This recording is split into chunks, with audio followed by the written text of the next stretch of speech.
Okay, here we are for take 2. Yeah, you missed the real good stuff because we had a microphone malfunction. That was all user error. I still am not convinced of that, but again, if you want to take the blame for it, I'll let you I'll take take the the blame. blame. I'll take the blame.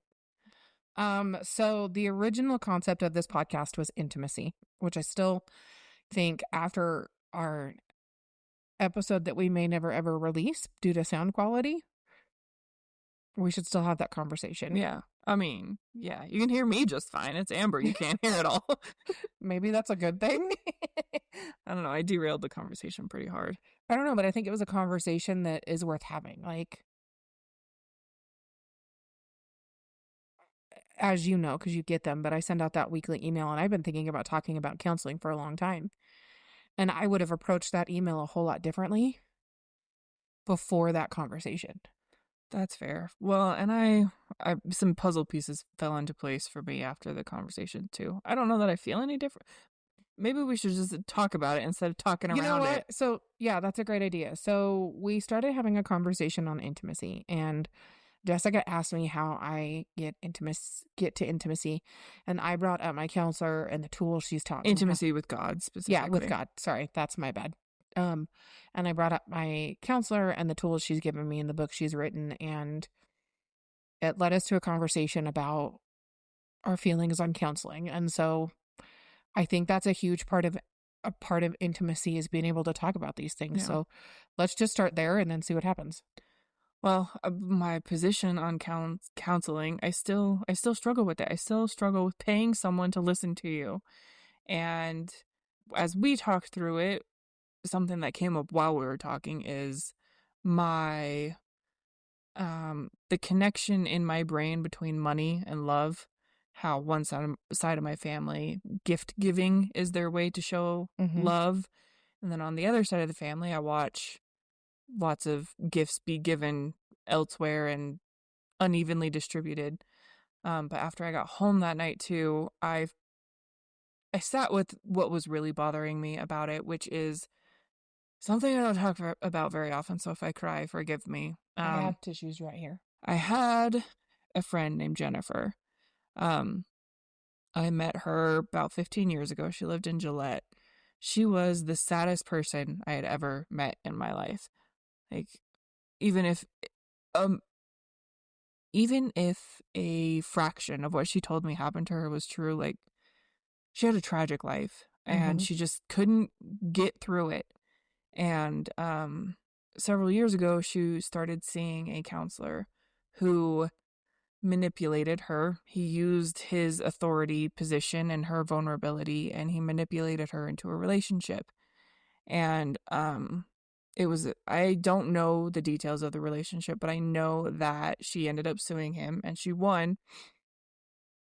And she got a decent amount of money, like to the point where she didn't have to work for several years. Her and I had a falling out, and fortunately we reconnected before she passed, but it's something that she never got over. Like, she went into that really vulnerable situation and this man used it against her. And we talked about, I told you this, whatever day it was, and we talked about it a little bit. And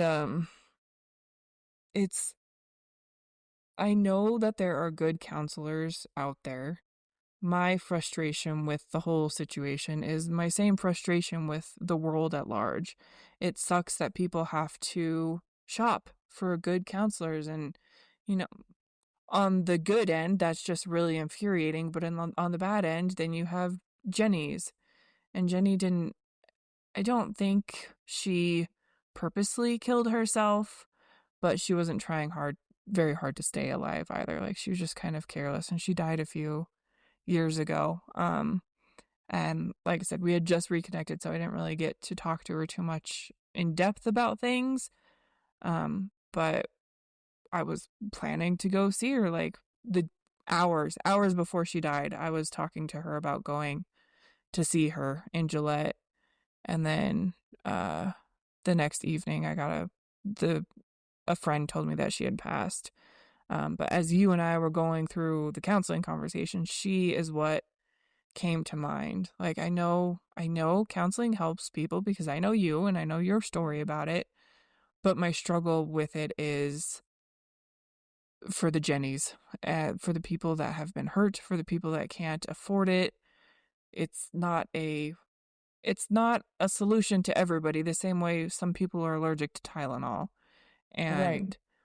And in my experience, I guess what frustrates me is when I've talked to people I love who say they love me and I start trying to talk about my struggles, their first response is, "Well, you need to talk to someone." It's like, I'm talking to you. Mm-hmm. Like, I'm talking to you. Don't push me off onto someone else. I'm trying to talk to you. Right. That's really hard. Being completely honest, I get that. I understand that feeling.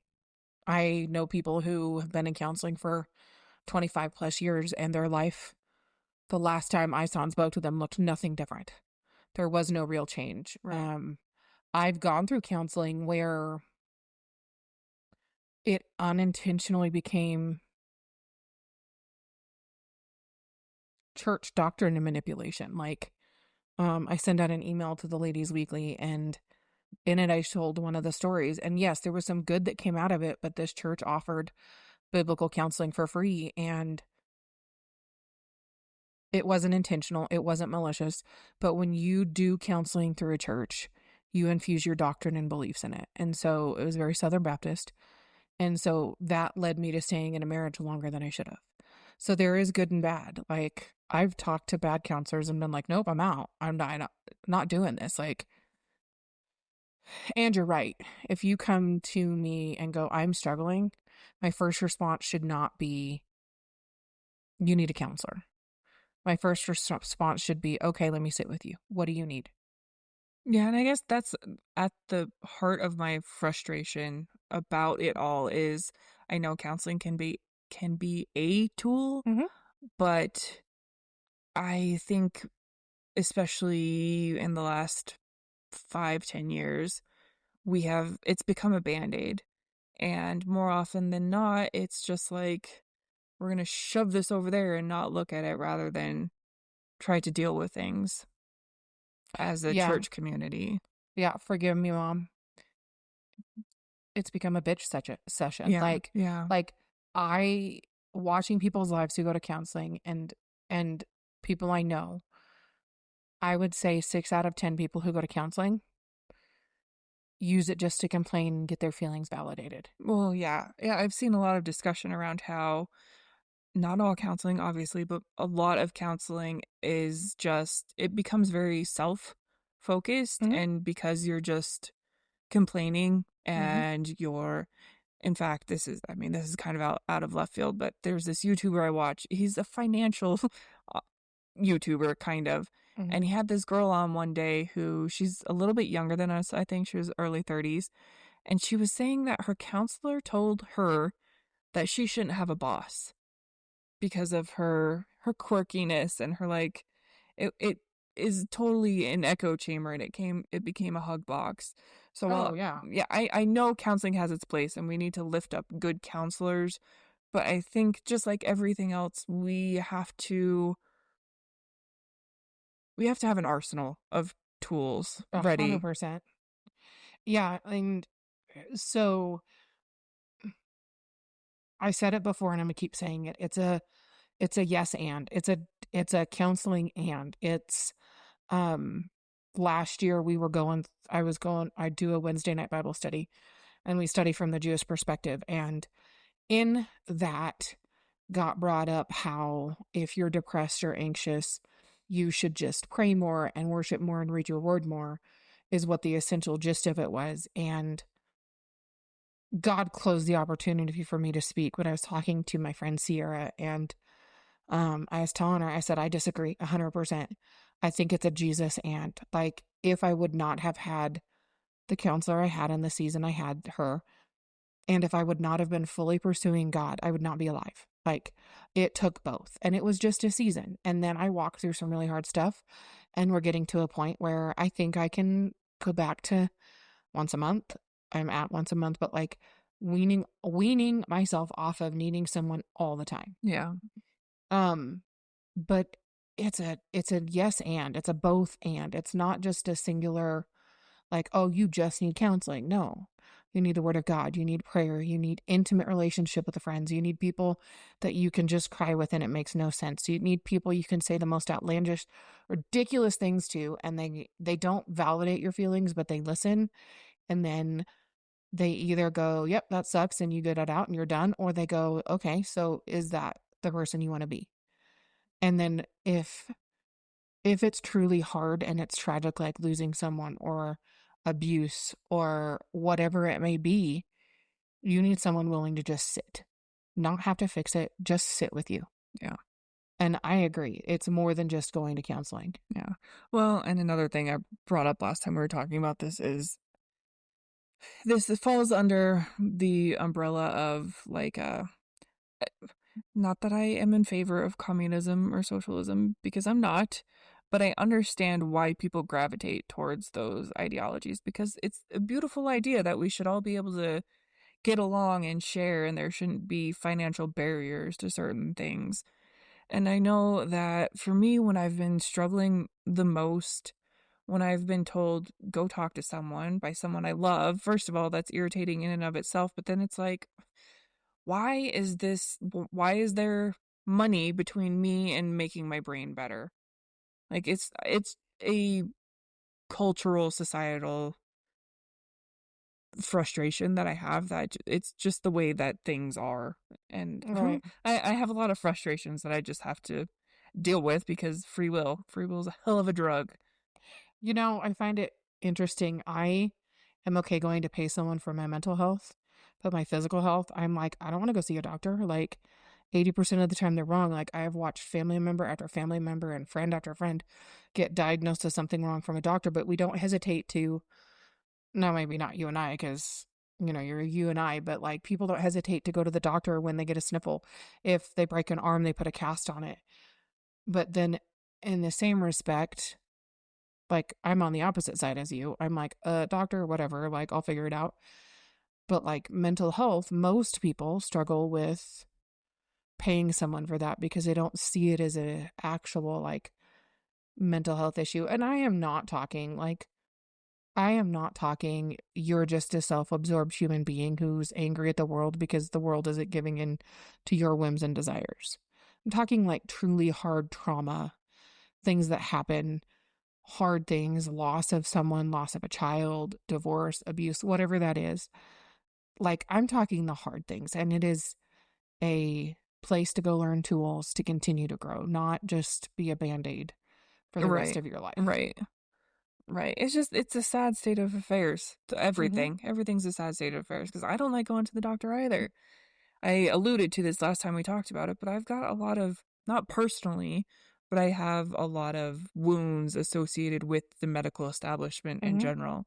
People I love being murdered by doctors or Yeah. being misdiagnosed or malpractice or all of this sort of stuff. And it's a distrust for people in positions of authority in general, Mm-hmm. especially for really vulnerable stuff like mental health issues. Mm-hmm. So it's a lot more vulnerable to go expose your brain to someone than it is be like, I broke my thumb, I need a cast. Oh, 100%. That's why you have to be really cautious and you have to be willing to walk away if you know it's not right. And it's scary to go, I'm going to open myself up and say all these really hard things out loud. And I guess now that we're kind of combing through it a little bit more, what brought Amber and I to this conversation is like we were talking about intimacy, like she said, and I asked her how she learned to be intimate with God. And that's when you brought up the book by your Mm-hmm. counselor. And I asked you for the TLDR, just like the basics of it. And I, that's, when it comes to knowing God, uh, it's those things that we should be able to bring into the church and not charge for. Like, I guess that's what really triggered me. It's like, oh, so I have to pay someone for this truth. I have to pay someone to learn this thing about God. That's what bothered me. Then I didn't explain it well.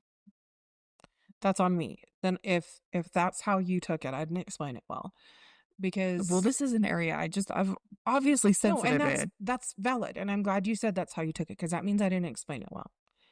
What my counselor did is she took a secular concept called internal family systems, and she took and she flipped it, and she's using it for God's glory and using it as a counseling tool. And it is one way I have experienced God and learned to commune with him and abide with him. It's not like we were talking, like people say, lay it at the feet of Jesus, lay it at the foot of the cross. Like, we both looked at each other and like, well, how the hell do you do that? Yeah. Like it's one practical way to do it. It's not the only way. And the reality is putting on my business hat, because that's the world I live in 80% of the time. She took all the time and energy to write it. She published it. She did all the things. So to some degree, she needs to make a living off of this calling that she's been giving and job that she's doing, because it is what God's called her to do, and it's how she's caring for her. One of the ways her and her husband are caring for their family and providing. And so my brain sees it that way as well. So I have that extra layer of like, well, it's a business. Like, it's a counseling business. Yes, it's Christ-centered, but it's still a business first. Well, and I get that because of my garbage. Yeah. When I ask that, like, how do I know God? How do I learn to know God? How do I experience intimacy with God? And this has happened multiple times, so it's not just like a you thing. And this is why probably it triggered me. When the response is, "Oh, we'll just go buy this book." It's like, Yeah. no, God shouldn't be behind a paywall. And if you can't give me the answer to my God thing, then I don't want to talk to you anymore. No, that's valid. That's 100% valid. And I'm sorry for not explaining it better, because it's not just a book, because I experienced God before that, and it was a deep, intimate, like I don't even know if I can fully explain it well, but like a dependence to the point where the only way I got out of bed for 6 months was pushing play on the Bible. Where actually for 9 months was pushing play on the Bible. The only way I lived in a house with my abuser till our divorce was finalized was pushing play on the Bible and just hearing God's word, and then just I'd break down sobbing and crying and talking to God. So like, there's so many ways to go about it. It's just one way I have found. That makes sense. What I was picking at, because so what Amber and I started, we sat down and we started the conversation about intimacy with some freaking rabbit trail that I went down. I saw a post in this group I was on Facebook asking the question, like, is it biblical to marry for reasons other than love? And I have no idea. I don't know what that person meant exactly, but going through the comments, people were talking about how it's actually maybe not biblical necessarily to marry for love. Like in the Old Testament, a lot of the examples we have, the commitment came first and then they chose to love. And we talked about some examples from the Old Testament and like the Song of Solomon. We can get into that too. I'm just trying to follow the trail that got us all the way. And then I text you about it, and I told you that I was doing the Facebook dating thing, and I was feeling like maybe the Facebook dating thing was interfering with God's natural order the same way conception or contraception does. And I don't know how we got from that to intimacy with God, though. And I don't even, but Because we just, the conversation evolved, and it evolved to, how do I find intimacy, which led to me talking about my counselor's book and what I do with her. And then that led to the conversation on counseling. well, maybe we just need to start picking at it again and see what comes up. Yeah. So intimacy. So I find it funny that we recorded a podcast and my volume did not work because of user error, and it was all on intimacy. And since then, you and I have had 2 or 3 more good conversations. One more? I don't know, at least one more good conversation on this topic. And this is what intimacy is. We should have trigger warned this. Like, Oh, we should yeah. have, like, parent warned this. You might not want to listen with your kids. Here's your warning. Here's your warning. You get about 2 more seconds. Um, the world equates intimacy with sex. Even honestly, I'm gonna go here, the church does too. Like Yeah. like, not necessarily the church leadership, not necessarily the big church as a whole, but, like, the congregation, the people that are make up a church. Which random sidetrack, I've learned the actual word is ecclesia, Mm. and so, like, it means assembly, so church isn't really a thing. But rabbit trail from my Bible study this morning. But intimacy, as you and I know it, is a deep relationship where you can be vulnerable. Do you still have I do. I pulled it the up meanings? beforehand. I'll let you read the meanings and then we can All right. keep going. Intimacy. The state of being intimate. A close, familiar, and usually affectionate or loving personal relationship with another person or group. A close association with or detailed knowledge or deep understanding of a place, subject, period of history, etc. An act or expression serving as a token of familiarity, affection, or the like. An I struggled with this word last time too. An amorously familiar act, liberty. Sexual intercourse, the quality of being comfortable, warm, or familiar. Privacy, especially as suitable to the telling of a secret. Those are just the The top, dictionary the dictionary definitions. Yeah. definitions, which I think about like my relationship with you, my relationship with my friend Sarah in Texas, my relationship with my friend Sierra. Yes, I'm fully aware of the names. And my relationship with like my parents. And one of the most intimate things you can do with someone is share a meal and conversation, like, and share the deep things. And like say, I'm not okay, or I trying to think like have a conversation and disagree. Like you and I are I understand where you're coming from based on experience. I'm not in full agreement, but I understand and I can see it because I feel that way about regular doctors. Or, I mean, there's been lots of things we've disagreed on, but we've still chosen to continue to do community in life because we know that these things that are minor that we might not fully agree on or might not have fully fleshed out aren't going to ruin that. Yes. Interesting. This didn't hit me last time, but I don't know if I like the word disagreement, but it's the only word I have right now. But that's almost like fundamentally necessary to intimacy. 100%. Like, if you constantly agree with someone, you don't actually get to know their heart and who they Right. are. And so I'm a weirdo. I'm fully aware of this. I don't mind a quote unquote confrontation. I'm not the like get in your face and shove you over and scream at you, but like if you're going to come to me and tell me, "Hey Amber, this has hurt my feelings," or "This has offended me," or "When you said this, I know it's not your fault, but like this triggered this in me." I want you to tell me that because I would rather know your heart so that I can love you better.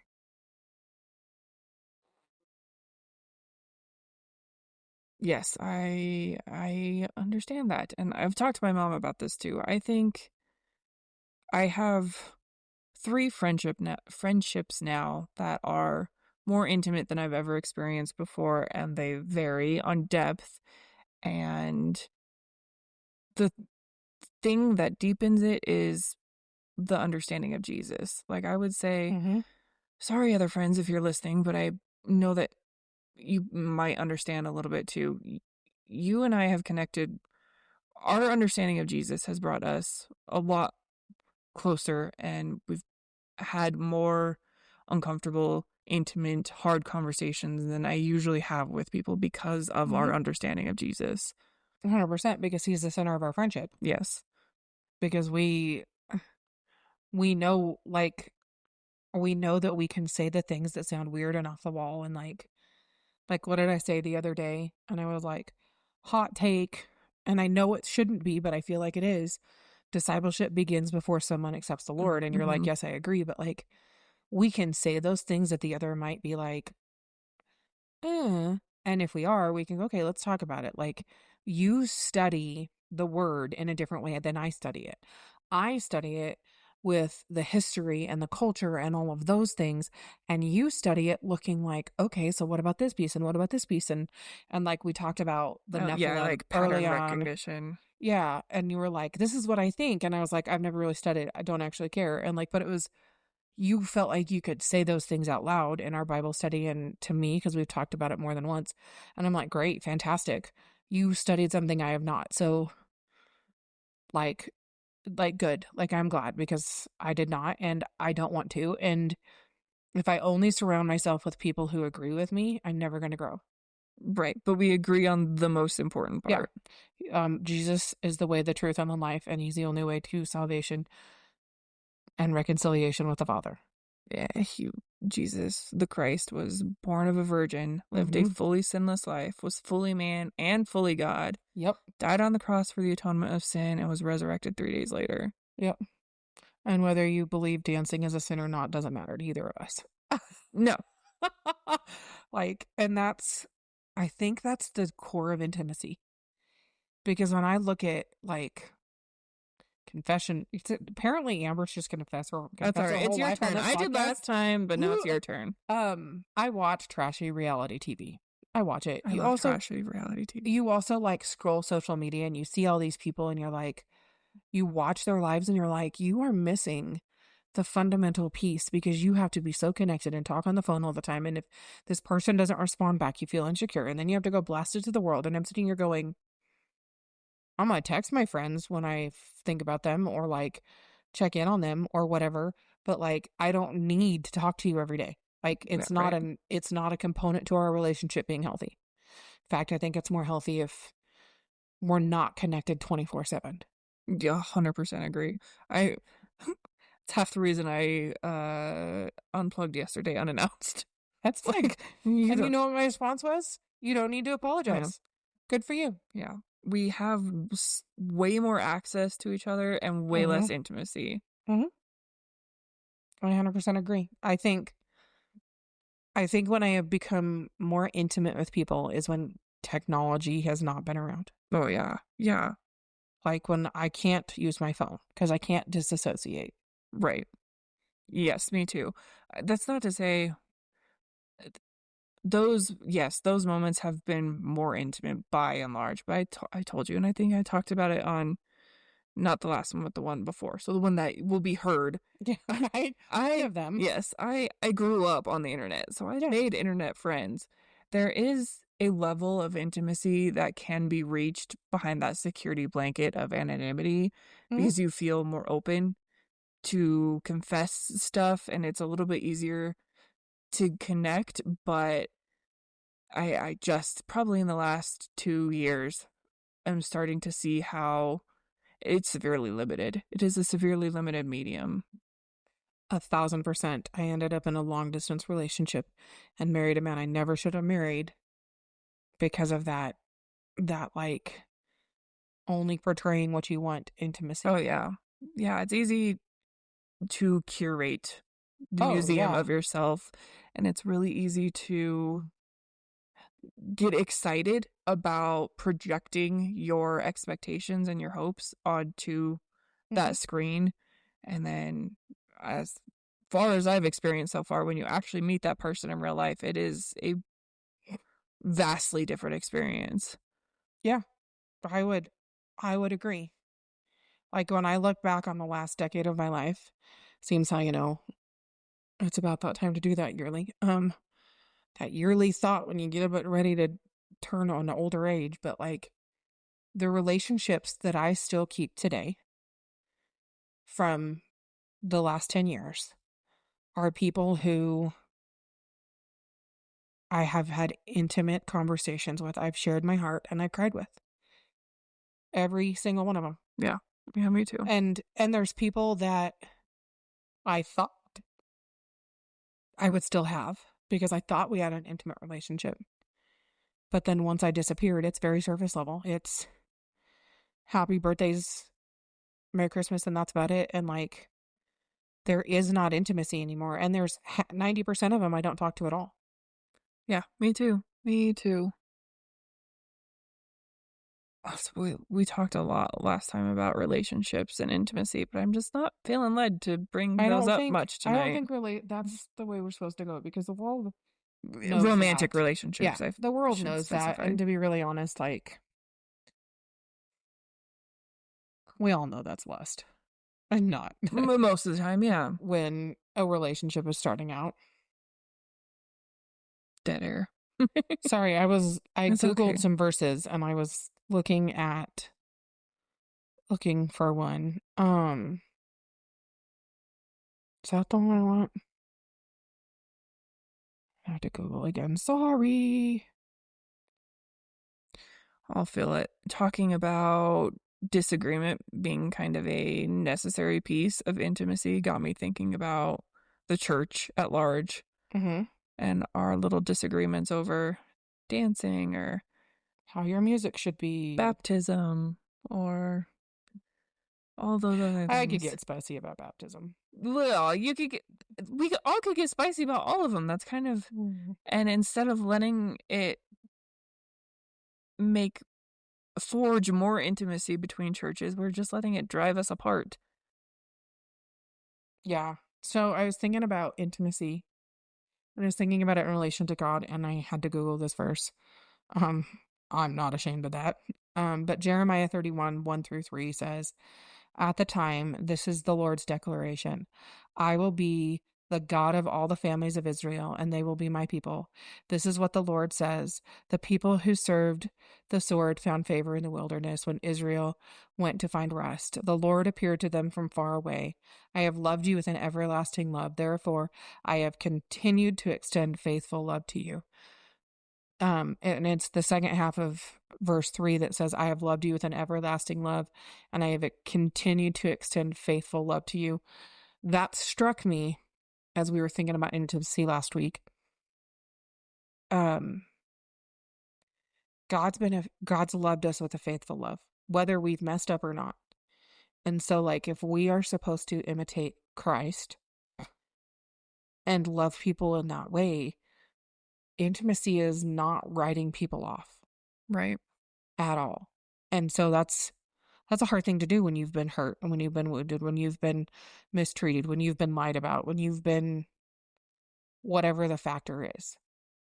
Yeah, yes, it is. Especially now. That's the meme, that's the culture, right? Oh, yeah. If you're toxic, cut them off, get rid of them. Have you seen the meme? Speaking of intimacy, I'm going to go here. Have you seen the meme of the CEO at the Coldplay concert? I'm so sick of it. I'm so sick of it as well. Have. But, like, apparently I'm going relationships for just a second. Like, that's an intimate relationship that, one, should have never happened. We don't condone cheating in this podcast. It is a no-no. But, like, that whole thing, that whole family, their whole life is now on display, and it's no longer, like, their family's now wrecked because of intimacy. Yep. And it just breaks my heart that we live in a world like that. The family is wrecked because of our confusion of lust for intimacy. Oh, 100%. Like, and the fact that they got caught, and then it became a big deal, and it could have just been, oh, they got caught, but then the internet had to take it by storm. Random side note. Yeah.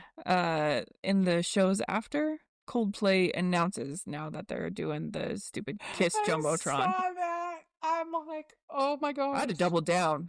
Nope. Not saving any of you. If you're being unfaithful, sorry. That's on you, not 100%. On us. But just what I was thinking is, I was trying to tie it into God. We as a culture, and I'm going to generalize it, we as a culture have gone to a place where we confuse lust with intimacy. Yeah. And God still comes running after us faithfully. God still wants an intimate relationship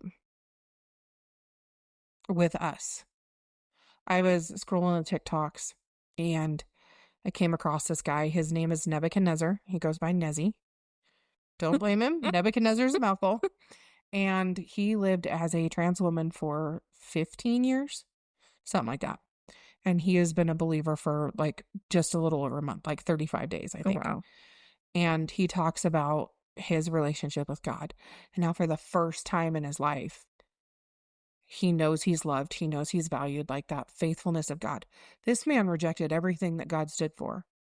He didn't know. Like, I'm not holding him to the standard a Christian should be. He didn't know. And God still ran after him and wanted intimate relationship with him. But yet we would write him off. It's probably just the neighbors making noise outside. Caught me off guard. But we as believers would write people like that off. Because they don't fit our mold. They don't fit our standard. Yeah. There is a significant aspect of selflessness to intimacy. Oh, yeah. Which we talked about last time, too. I'll quit saying we talked about it last time, but it is a thing that came up. We're just going to recover 90% of it. Well, yeah, but it was what we talked about last time. And it doesn't even matter how we got there. But in the context of a relationship with a person, to have true intimacy, you have to both learn how they give love and receive love. Mm-hmm. Like, you have to learn to accept love the way that they give, and you have to learn how to give love the way that they receive. So with that, because it's not just romantic relationships, it's every relationship. What's your love language? I don't know. So when do you... I'm not going to make you take that test. That's stupid. No, I know. And I've done it, but really... I know some people have theirs really defined. And maybe it's just because I am starving for intimacy. I'll take it all, man. Give it all. Whatever people will give to me, I will accept. Okay. Valuable, because that means that people can love you in the way that's best for them. Yeah. But that takes the learning to be selfless and loving Jessica the way she needs to be loved. Well, Jessica's still learning how she needs to be loved. And that's fine. Like, I also think we have seasons. Like, at one point, gifts made me feel loved. At one point, you could talk to me. Now it's like, I don't want your words. And so, like, for me, it's quality time and acts of service. So, like, get those two together. And I'm not going to ask you to help me with anything. Like, just not. It literally takes a miracle for me to do that. And so, like, when someone knows that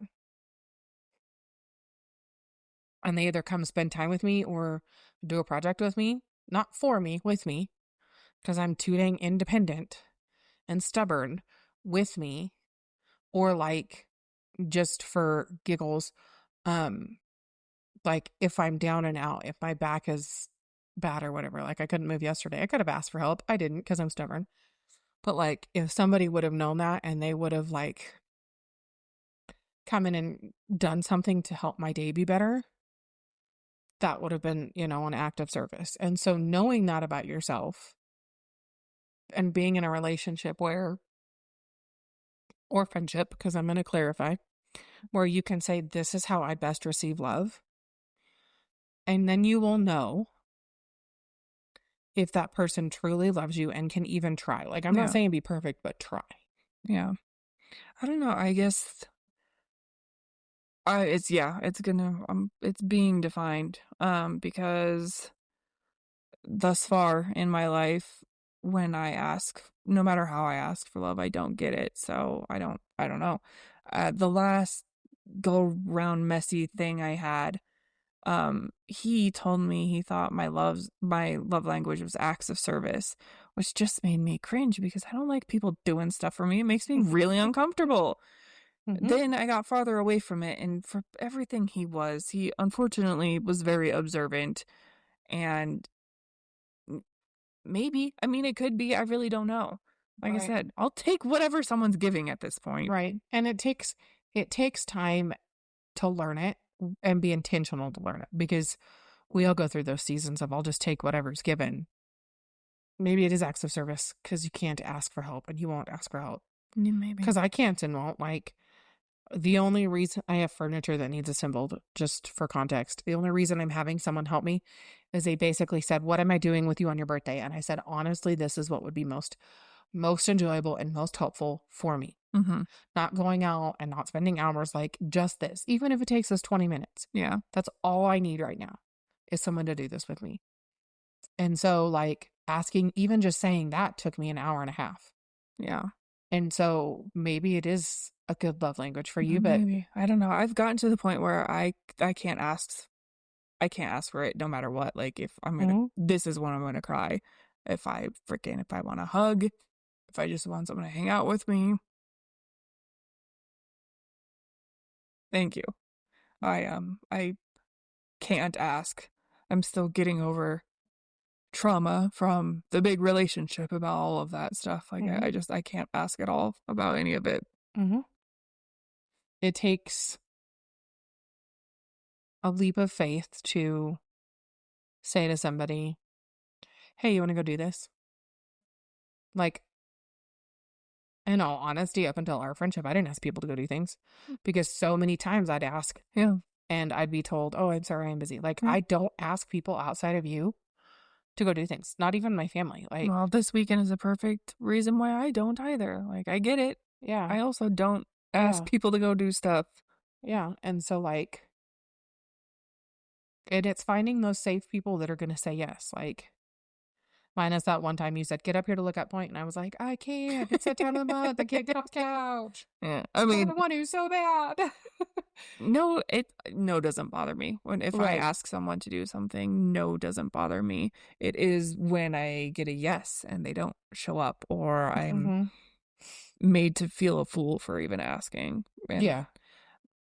those instances outweigh the just like, no, I can't. So Yeah. now I'm here. Yeah. And that's unfortunately, side effect's not the right word.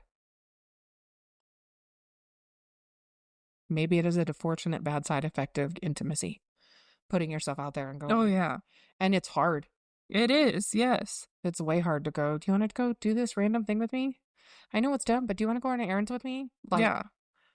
Yeah, I always thought I was good at being vulnerable, but I'm not good at being vulnerable, like, at all. because you haven't had safe people to do it. No, I'm an open book. Like, I'll talk about I shouldn't say that because that's not necessarily true, but when it comes to talking about, like, God or politics or things that don't have to do with me, I'll talk to anybody about any of it. I'm totally game.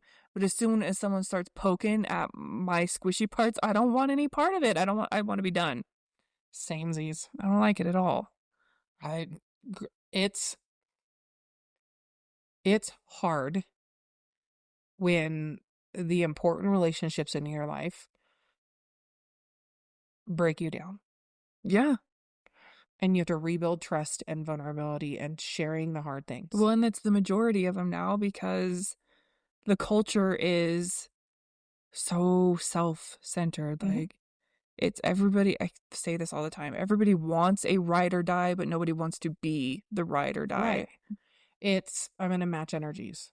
Yes. That angers me so much. I don't want your demon. Don't match. No. Not matching energies with you. I get it to an extent Right. because it's become a defense mechanism that people have because everybody's so fucking self-centered now that we're all trying to protect ourselves from one another, but then at the same time not doing the self-work it takes to not need to protect yourself from other people.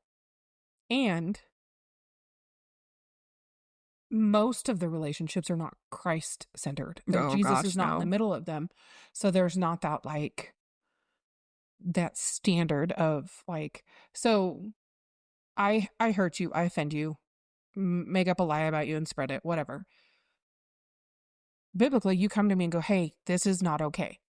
If I don't take the time to go, you know what, you're right, forgive me, now I need to rebuild trust with you, then that's on me and that's my problem. And there's other steps we have. But as a Christ-centered relationship, if I'm going to love you like Christ does, which is what I'm supposed to do, I'm not going to want to do those things in the first place. And when I do those, Right. I need to come to you first. Like, that's where the vulnerability happens. But because most of the world lives in this I'm even throw it in there, people who claim to be Christians live in this non-Christ-centered relationship. It all becomes about, are you giving the right energy? Are you giving me the right person's treatment? Are you giving me this? Are you doing this for me? Like, whatever it is, then all of a sudden, once you don't do it once and then you don't do it twice, you're like, nope, I'm done. I'm out. I can't do this. Well, the shift, everything shifting towards being really selfish has shrouded intimacy in, it's Disney-fied it. Oh, 100%. In that people don't understand that love is a choice. anymore. And it is an active choice. It is a Yeah. continual choice. You have to make it sometimes every second of the day. But now it's just, it's a feeling. People look at love as a feeling. Oh, yeah. And they only feel it when you do what you want them to. Right. I can't help who I love. What? Yes. Whatever. You can too. You can help who you lust after. Right. Right. There's a trend going around social media, and I don't know if you've seen it, where women ask men, literally, they're outside with the sprayer hose, the hose with the sprayer nozzle on it, going, is this princess treatment or bare minimum? And he has to read it and decide, is it princess? I hate that. That's so gross. I'm like, why are we demeaning people to this point? Maybe because we're selfish and we want the attention. Right, but like, this is not an intimate, healthy relationship. No. The ones that break my heart the most are videos of women. They're recording in not like a sex moment, but like an intimate moment where their husband is confessing something vulnerable to them. Oh, yeah. And then they berate them. The one that comes to mind, some guy, he was talking about having a big spool of wire, I believe it was, and he'd had it for a really long time, and he'd come to the end of it, and he was feeling emotional about it, like reflecting on the years that he'd had this spool, and now he's at the end of it. And his wife just started making fun of him, and it's like, no wonder none of us are vulnerable with one another. No wonder men have trouble being vulnerable and with intimacy. Yes. Not to pile on women, because I hate how the rhetoric has become men suck or women suck, when the truth is we all suck. Right. And we can't, like, I just don't like skewing it one way or the other, because everybody sucks right across the board. Everybody's gotten very selfish, and social media has played a huge role in that. Right, but we can't. I think there is some calling out of women that we need to do. Yeah.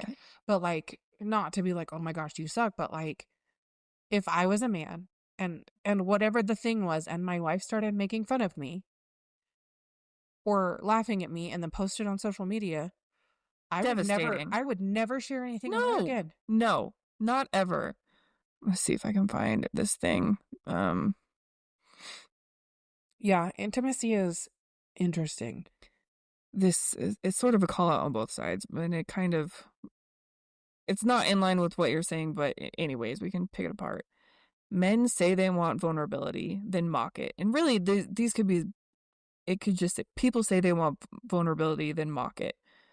They say they want femininity or masculinity, but recoil when it isn't performative. They say they want connection, but swipe away the moment it costs them presence, effort, or discomfort.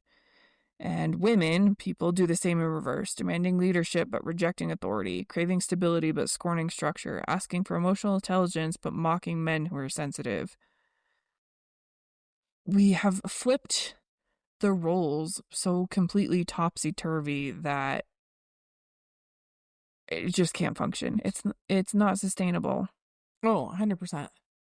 What was it that Stephen said?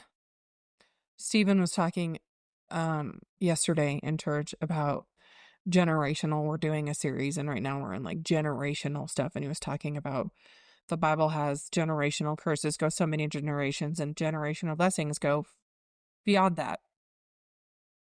And he was talking about essentially intimacy, and he was talking about the relationship with a spouse, and he was saying that, how did he say that? Basically, men are driven, they have goals they want to go do, and if you are married, you can't just go do. You have to love and support and encourage your wife where she is at and where God has you together, because you're a team. And then eventually, maybe you'll get to that step, and maybe that's not something God has for you, but it's both of you have to do that, or it's not an intimate, healthy marriage. Right. Well, and just in terms of friendships, it has become so perverted that, we talked about this last time too, same-sex friendships have become so sexualized that people are getting confused about the boundary. Oh, yeah. It's like, oh, I feel this intimate relationship with my best girlfriend, there must be something more there. There must be intimacy must mean that we are in love and that we should be taking it into the Yeah. sexual. And Yeah. When that's so not it. But yeah, like, and honestly, having been married before and your relationships and then having 3 or 4 solid female friendships, I can see how it's easy for women to do. I can see how it's easy for men to do too. I can see how Yeah. it's easy to, in this day and age, get confused when you are feeling close to someone about what exactly that means Mhm. because of how perverse we've made Mhm. intimacy. Yeah. I was thinking about the other thing I was thinking about is and I've said this a couple times. I'm circling back to God because in reality, if we take and we put God back in it, because that's the form of intimacy without God, Mm-hmm. that all shifts and changes. Yeah. Like, and so I was thinking about John 15, where it says, I am the vine, you are the branches, my father is the vine dresser, abide in me, and I in you. I'll remove fruit branches that aren't producing fruit, you'll be pruned. I then was like, okay, so where does God lie in this? Like where is our example of this? And in the Old Testament, God had the Israelites build a tabernacle so that he could dwell with them, so he could have intimate relationship with them. And I was like, oh, so God taught us the standard for intimacy in the Old Testament. Clarify. So the tabernacle is a a portable structure where God lived. It's the for those that don't know, it's essentially the first temple. It's the movable temple, and it's what the temple was designed after. And so for God, in order for God to come down and dwell, that structure had to be built, and then he placed in 613 laws of living for cleanness, for set apartness. So you'll hear a lot of people say unclean. Really, it means unfit. So you switch out the unclean for unfit when what its more closely meaning is. And God set up a system so that he could dwell with his people and be their covering, but they had to follow the laws, the sacrifices. Sorry, I just yawned. The customs, the holy days, and the things that he set up for them so he could dwell with them, because God can't be around sin. And so God showed us how to have an intimate relationship with him by putting that into place. What does that mean in practical terms?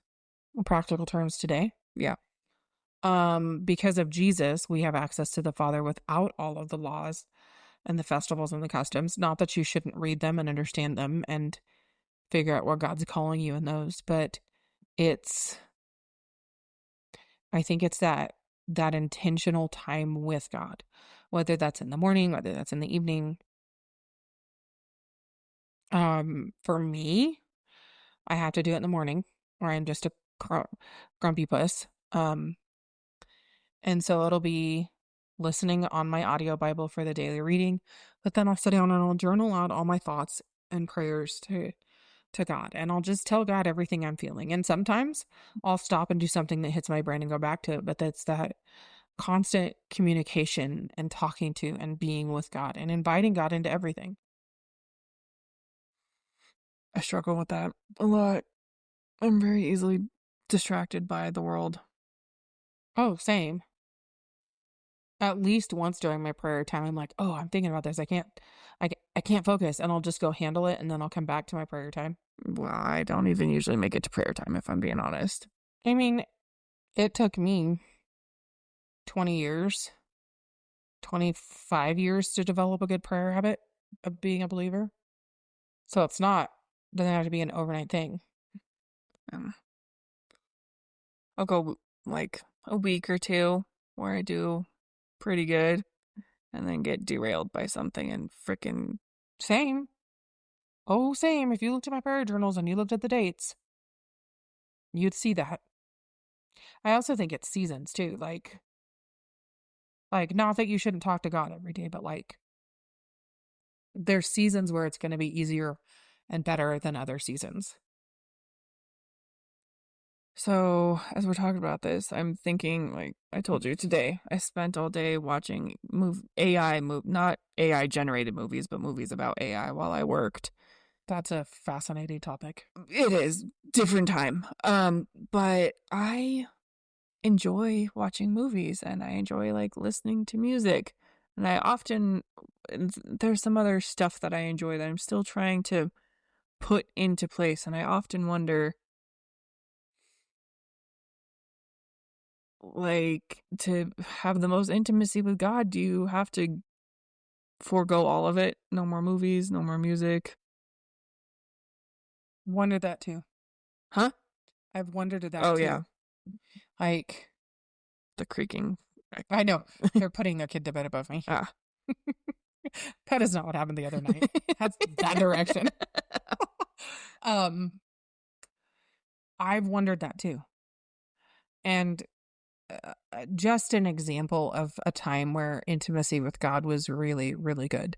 In 2018, we started going to the church Cross City. And in October of 2018, the pastor is preaching on Abraham sacrificing Isaac. Ultimately, Abraham doesn't sacrifice Isaac. But at the end of the sermon, he asked, "What is God asking you to sacrifice?" And I know, beyond a shadow of a doubt, that God asked me to sacrifice the desire and dream to be a mother. Now, to get to that point, that took a lot of intimacy. It was probably 6 months of daily going, but God, I really wanted this. Why do you ask me to sacrifice this? Looking back, I can see why God asked me to sacrifice it. Like, Yeah. thank the Lord he was protecting me. But also, looking forward, I'm okay if I never remarry and I never have children. Like, yes, it would be nice to remarry and have a relationship, but if I never have kids, that's okay with me because I was putting that above God. And so, is there something in your life that you are putting above God? Always. And what is that thing and what do you need to do with it? And only you and God can decide that. Oh, we picked a good night to do this, Amber. Thank the Lord I know how to edit out all our yawns. I know that there's obedience. I need to be more obedient in a lot of areas. But at the same time, I'm wondering, like, my interest in movies and my interest in music, how to redirect that in a more holy way. Like, do I just get rid of it entirely? Do I just put it aside? Or is there a way that I can sharpen it and point it in the right direction? What if God's asking you to make Christian content and movies? Well, that's what we're doing right now, right? I mean, but like good Christian movies. Right. I mean, we'll cross that bridge if we ever get there. That was a look. You're like, them there are fighting words. No, I've dabbled a little bit in video editing and it's hard. Well, I didn't say that you were doing that side of it, but the creating side of it, and then somebody else can edit it. Well, there's another YouTuber I watch. His channel is called What Do You Mean? And he's fortunately stopped saying that at the end of every video. But anyway, he's really like his stuff, and he goes every now and then he'll go watch one of the new movies out. He just recently did the new Superman movie. Didn't even know there was a new Superman movie. I did not know until Saturday night. But he goes and watches it and he critiques it, but he also talks about how God showed up even through that medium, like the holy, the godly attributes of the movie, even in the secular world. Yeah, God's going to use the secular world to bring people to Him all the time. Yeah. Are you caught up on our Bible reading? No. Oh, girl. I know. Do you know what we're reading the last 2 days? No, I haven't even looked. Oh, of course. The first 7 chapters are the part of Hosea that I talked about, and where the "we who are not" comes from. In Romans, ultimately it's part tied into the title of this podcast. But as I was listening yesterday, it struck me that Hosea, a prophet of God, had such an intimate relationship with God that he married a prostitute, had at least one kid with her, if not the other two being his. We don't know. He took them on as they were his children. The names they were given, like, it all is like you see the intimate thread of God through the whole thing. And the multiple times he goes back and gets her, goes back and gets her, goes back and gets her, is exactly how God has an intimate relationship with us. I was like, yes, ties in. Yeah, God, the absolutely. microphone error happened. Yeah. Like, we should talk about that sometime after you read at least the first 7 chapters. Well, I'll get up. I need to get caught up on it. Today I push play so I stay caught up. I needed like kind of sort of background noise to keep me up on my feet and moving all day. So That's valid. The I AI need movies background were. lines to keep my fingers moving all day. I get it. Yeah. I think this is a good form of intimacy too, like us talking and being vulnerable and sharing and like putting it out in the world. Holy cannoli. Well, yeah. Ooh. Yeah. After each one of these, I go home and I'm like, oh my gosh, people might listen to that. Oh my gosh. I know. I feel the same way. Though I didn't reveal as much this time around as I did last time. I know. So I guess there's that. I think it's okay that the last one. Yeah, it's fine. Yeah. Do you have any other thoughts on intimacy? This one's not quite as long as the last few have been. No, we still hit an hour though. I know. Well, that's prior to me editing things out. Well, okay, fair. We'll be a little under an hour after that. No, I don't think so. I think we're both tired, and the creaking is distracting. It is very distracting. But when you're putting your kiddo to bed, it is what happens. And if we weren't sitting here, like, I'm only hyper aware of it because we're doing this, and I in the little corner of my brain, I like wonder what the mic's picking up. Is it getting the creaking? Is it getting the random sound outside? It's probably not getting the random sound. Probably not, but otherwise, I probably would be able to ignore it because I've lived in an apartment for so long. That's funny. I don't even notice it most days. Yeah. Just right now. So I'm going to end the podcast then with this. Okay. Because grace doesn't start with those who have it all figured out. It starts with we who are not. Yeah. It hits just as hard this time, too. 100%. Hey, bye-bye.